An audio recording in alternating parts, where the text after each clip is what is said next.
You're listening to the JJS Podcast. Up to this point, the most successful companies around the world have had entire departments made up of full-time employees dedicated to providing marketing communication support, leaving every other company without those resources at a distinct disadvantage. Well, the world has changed, and we have to change with it. That's why I'm going to take my 15 years of experience of managing marketing communication strategies for some of the biggest brands in the world and share that knowledge with you so that it can improve your business and your life. So if you're a business professional or an entrepreneur who wants to learn how to deploy the right strategies given your position and the position of the audience you're trying to reach, you're in the right place. Hey guys, welcome to the JJS Podcast. So today we're going to be talking about something that I've kind of touched upon in little drive-bys in previous episodes when talking about something else, but I felt like it would be beneficial to just do an episode and take this subject on kind of head on and address it directly. So something that people are wondering, especially now with, the whole thing with Omicron and, we may have to go back to remote for a little while until it dies down again and people are boosted or whatnot. And so, but overall, there's kind of this overarching kind of question people are asking themselves, basically. And that is like, what's happening, right? Basically, what is going on? And in terms of, the Great Resignation or the Great Reshuffle or what you want to call it, why are there so many jobs that are going unfilled? Why are so many people quitting their jobs? Why, is every restaurant I go to short-staffed? I always have to wait 30 minutes to get seated in a half-empty restaurant. What is going on? That's basically what people are kind of asking themselves and wondering. There's been a whole lot of, conjecture and articles written on this, and I just feel like I want to provide my analysis of essentially what's going on, what's happening. And again, this is just my analysis. I'm not an economist. I'm not a labor expert or anything like that. I just, given what I've researched and what I've read and what I'm hearing people tell me when we talk about this stuff and the things I'm seeing and experiencing directly myself, this is kind of my analysis of basically what's going on. So essentially, I think people did not realize at the time, or still do not realize, how significant it was that so many of us went remote simultaneously, right? So remote work and going virtual is something that's kind of been possible for a while. And depending on where you work, maybe they let you work one day a week at home. It's kind of like a treat or something. Or, you're familiar with, we have this resource, it's in another country, they work remotely. But it was very sporadic, kind of here and there. It wasn't very common that so many people were working virtual remote, right? Well, when the pandemic happened and we all went remote, a lot of people think that, especially people who are accustomed to these sort of corporate norms over the last few decades, a lot of them think that's an aberration, right? The whole, we all went remote because there was a pandemic, and as soon as it's over, like whenever we really think it's over, we're going to go back to the way it was. Everyone's going to come back, and we're going to work in the office again, and we're going to kind of do away with this whole, ubiquitous remote work type of environment, right? A lot of people think that. I think a lot of people are wrong. I think what we're seeing are the effects of a major turning point in history, okay? Similar to how we went from the fields to the factories, and that was kind of the result and the catalyst for a lot of change that happened throughout society. And then we went from the factories to the offices, which again was kind of the result of new innovations and whatnot, and a catalyst for different things that happen in society from that. We're now going from the office to online. And the reason is essentially, it's not that, people want to take advantage and whatnot. There are undeniable benefits to the individual worker, especially a knowledge worker, when working remote, that it's really hard to kind of get beyond or get past. Okay, the element of non-locality is a huge game changer, and the reason it matters that we all went remote simultaneously is that millions of people, okay, across the economy, across the labor force, discovered simultaneously the benefits of non-locality.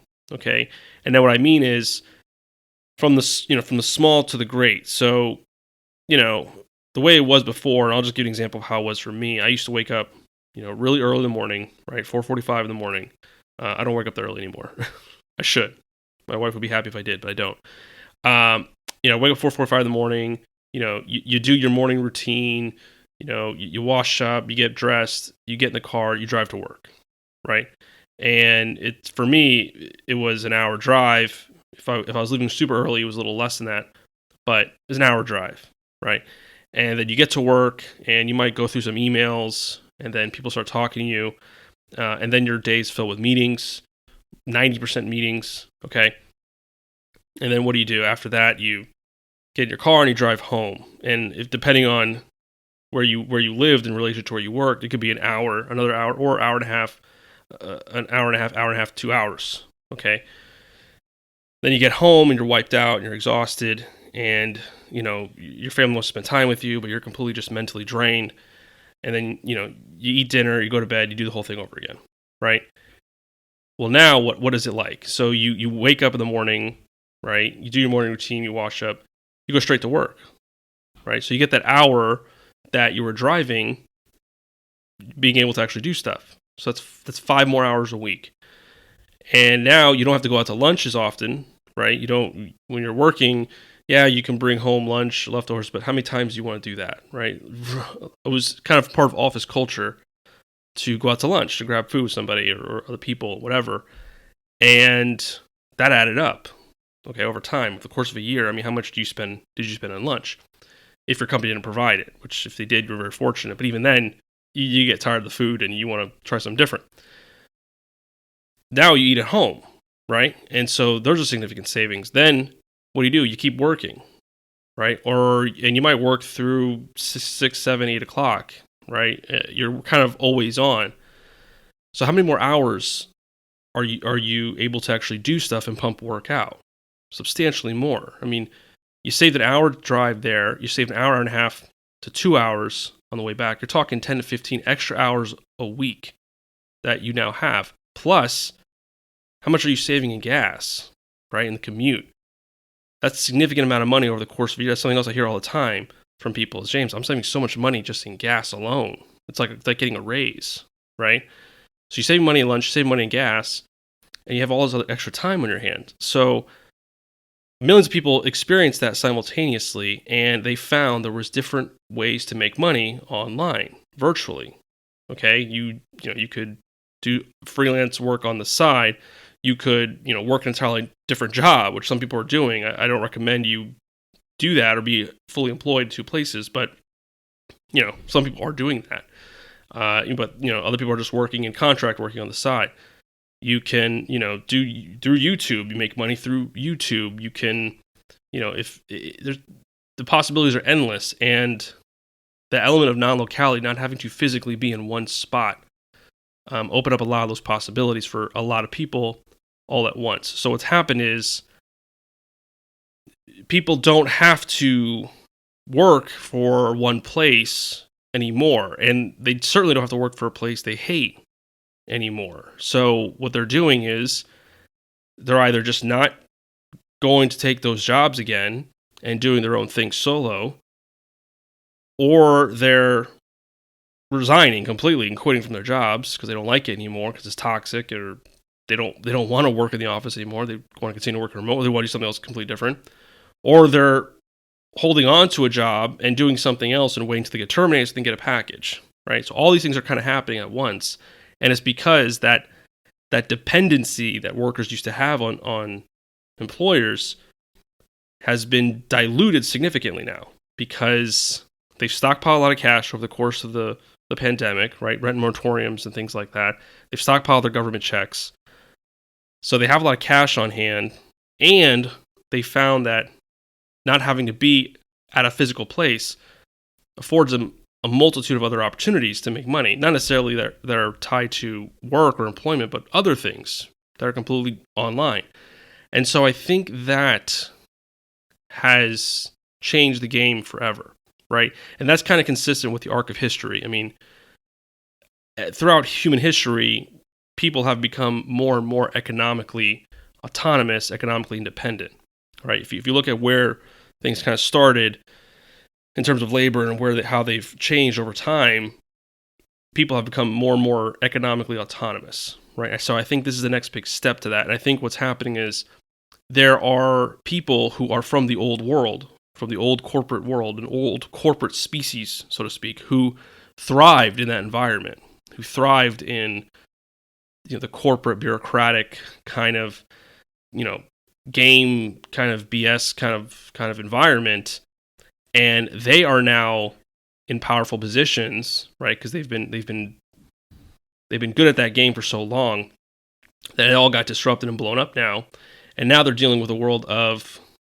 people who are workers at a lower level who aren't as dependent or as scared or stressed as they were, and they're resisting this shift, this change, because and not just because out of selfish or egotistical reasons, but because they did not design their operational models for this. They designed their operational models for the old world, for the old environment, and if we disrupt it too much, then their whole operation goes out the window.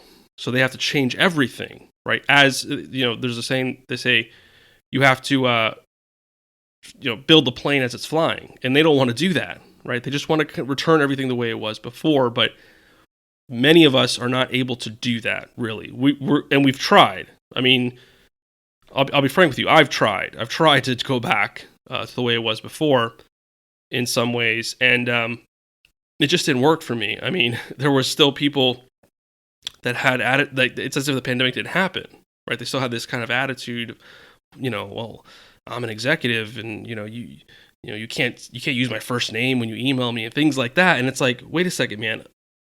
Like, I'm almost kind of doing this, like working here to be nice. I don't really have to. I'll be honest with you. I'm not like in the same financial, economic, indentured servitude type position as I was before. I'm kind of empowered now. So, if I go somewhere and I'm working there and I'm telling you how I think things should go and the people, and things are still in 2010 world or mode, I'm probably going to check out or I'm probably going to leave or whatever, because you don't realize it at the time, but you realize it as time goes on. You think about it like, wait a second, I don't have to do this. I mean, I have my own agency on the side. I have, I can get clients. There's a growing need for what I do because everything's online. Everything's kind of content strategy driven now. So, and I don't think I'm unique. I think there's a lot of people in my position in various versions of it where it's like, well, I can just work virtually, remotely as a contractor if I want to for multiple people, or I can have a full-time job and still contract on the side and do freelance work or whatever, because that's just the norm now. And so again, and the fact is too, in addition to that, with everything happening with Omicron, and they might have to send everyone back after bringing everyone back into the office, it's been back home again, and all of this. Just as a society, I think we need to really get to a point where we have to just accept that this is the new world. Okay, this is kind of part of the package of globalization, if you will. We're a globalized community now. Highly contagious viruses is probably going to be something that we're going to have to get used to as a society. So why not just already position ourselves in anticipation of that, in presumption that that's going to happen? This is not the last. I mean, I don't know what people think. I don't know if people think this is like, oh, this only happens once every 100 years or whatever, and it won't happen again for another 100 years. I got news for you. A lot's changed in the last 100 years, and I don't think this is going to be the only time we experience something like this. Unfortunately, I think this is going to be something that's just going to be kind of par for the course. So, full people working remotely being normalized on a large scale is probably something we're going to have to do. I mean, whether we want to accept that or not. So, having people come back in, or, come back, oh, there's another variant, go back home, come on, like, you just need to get to a place where it's, if you want to work remotely and virtually, and we already know what's going to happen when that happens, go ahead. If you want to work on site, we'll sweeten the deal a little bit for you, which I think a lot of companies are going to have to do. If employers who are listening to this, you're going to have to sweeten the deal if you want people to return on site, working only for you, and putting up with all that stuff again with like, Tom, he's related to Cindy, and so that's why he got that job, and then now Tom is like, it's for us to go back to that, you're gonna really have to persuade us to go back to that, okay, and really like just put ourselves in there and really devote ourselves to it. If not, you're gonna have to just accept this is the norm. This is what it is. People work virtually remotely because they don't really have to work on site anymore. And, they probably do other stuff while they're working remotely, and you can, commiserate the salary with that expectation if you want. But so I don't think this is going to go away, essentially what I'm saying. I think we're experiencing a permanent shift in the way people work. And I don't think resisting that idea or fighting it and trying to find little ways around it, we require everyone to get vaccinated, so now everyone can come back on site now and all this stuff, because you just want to preserve that kind of that culture, that corporate culture of like hierarchies and dichotomies and scaring everyone because of your title and like all that stuff. Like we gotta evolve past that at this point. Okay, let's just kind of accept the fact that a lot of people are gonna work virtually, remotely. Some will work on site because they want to, they like it, and they enjoy it, and that's fine. But a lot of people aren't. A lot of people are gonna, the benefits, the cost savings, and everything. It's too difficult to relinquish and pass up, unless you make it really, really difficult to pass up with like a huge salary or whatever. So that's just my thought. I think that's what's happening. We're seeing, and that's why the restaurants are not as full anymore, right? Because people who used to work in restaurants, they had to figure something out during the pandemic because restaurants were hit significantly. So they probably did, DoorDash or Uber, and then invested their money, and then took up a skill and did that online virtually. And, now they're doing that. And so they don't have to go back to a restaurant if they don't want to. And so that's why you're seeing, it's not just that people are getting government checks and stuff, which I understand is having an effect for sure. But I think it's more of this paradigm shift that people are realizing there's a whole lot of ways I can make money virtually online. I don't have to physically be anywhere. Restaurant or corporate job or cashier or anything like that. I don't have to physically be limited to anything. I can kind of just be wherever I want and do a lot of different things and make money and get by. And a lot of people realize that at the same time. And I think that's what's happening. That's what we're seeing, and we're going to continue to see the effects of that. We should probably just accept the way it is, adapt to it, and move forward instead of trying to fight it and resist it. Those are just my 2 cents. So, take what you will from that. Let me know what you guys think. If you're watching, like and subscribe so you can get notified of my next episode. And looking forward to hear your thoughts. And as always, good luck out there. Hey, I want to thank you guys for listening to today's episode. If you enjoyed it, be sure to review and rate it so that other people who are interested in these topics can easily find it. Be sure to share it and tune in every Wednesday for a new episode of the JJS Podcast. Thanks again for listening, and remember, communication without strategy is just noise. Until next time.